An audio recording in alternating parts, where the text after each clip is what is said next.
ओम नमो शिवाय। श्री शिव महापुराण रुद्र संहिता सती खंड। दक्ष द्वारा महान यज्ञ का आयोजन। अध्याय 27वां। अगर आप चैनल पर नए हैं तो वीडियो को लाइक और सब्सक्राइब करना ना भूले और कमेंट में ओम नमः शिवाय जरूर लिखे। धन्यवाद। ब्रह्मा जी बोले, हे महर्षि नारद, इस प्रकार क्रोधित व अपमानित दक्ष ने कनखल नामक तीर्थ में एक बहुत बड़े यज्ञ का आयोजन किया।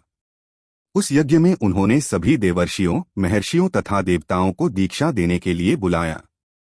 अगस्त्य, कश्यप, अत्रि, वामदेव, भृगु, दधीचि, भगवान व्यास, भारद्वाज, गौतम, पैल, पराशर, गर्ग, भार्गव, ककुश, सित, सुमंतु, त्रिक, कंक और वैशंपायन सहित अनेक ऋषिमुनि अपनी पत्नियों व पुत्रों सहित प्रजापति दक्ष के यज्ञ में सम्मिलित हुए।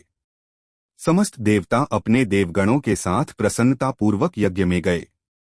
अपने पुत्र दक्ष की प्रार्थना स्वीकार करके मैं विश्वस्रष्टा ब्रह्मा और बैकुंठलोक से भगवान विष्णु भी उस यज्ञ में पहुंचे। वहां दक्ष ने सभी पधारे हुए अतिथियों का खूब आदर सत्कार किया।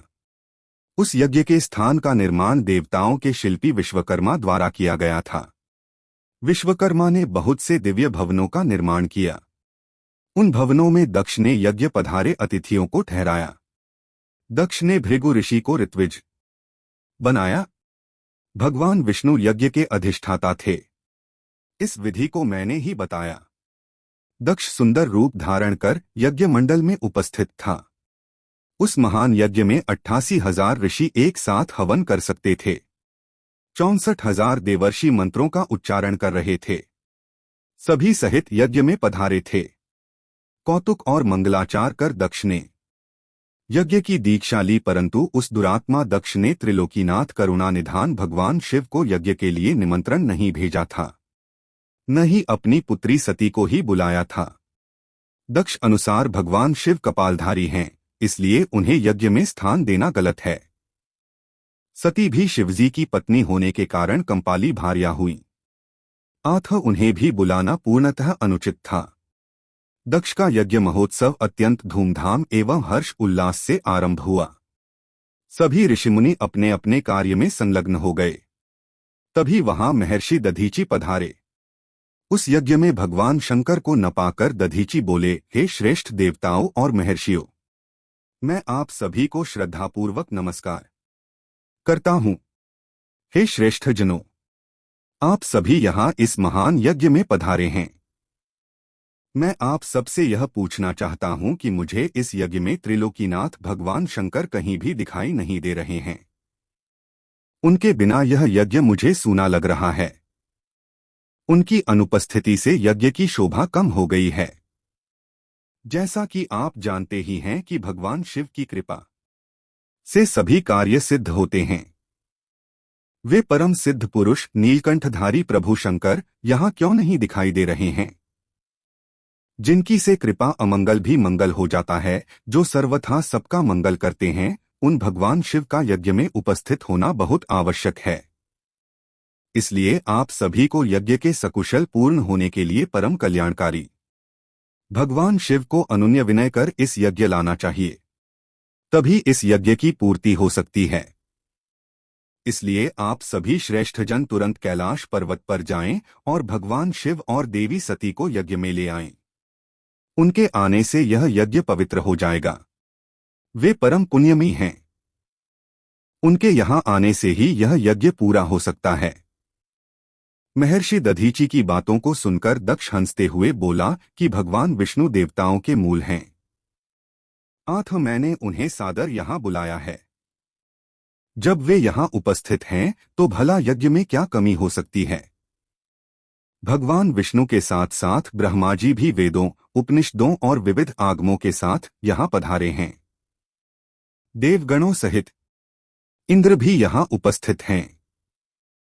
वेद और वेद तत्वों को जानने वाले तथा उनका पालन करने वाले सभी महर्षि यज्ञ में आ चुके हैं। जब सभी देवगण एवं श्रेष्ठजन यहां उपस्थित हैं तो रुद्रदेव की यहां क्या आवश्यकता है? मैंने सिर्फ ब्रह्मा जी के कहने पर अपनी पुत्री सती का विवाह शिवजी से कर दिया था। मैं जानता हूं कि वे कुलहीन हैं। उनके माता पिता का कुछ भी पता नहीं है। वे भूतों, प्रेतों और पिशाचों के स्वामी हैं। वे स्वयं ही अपनी प्रशंसा करते हुए मूढ़, जड़, मौनी और ईर्ष्यालु होने के कारण यज्ञ में बुलाए जाने के योग्य नहीं हैं।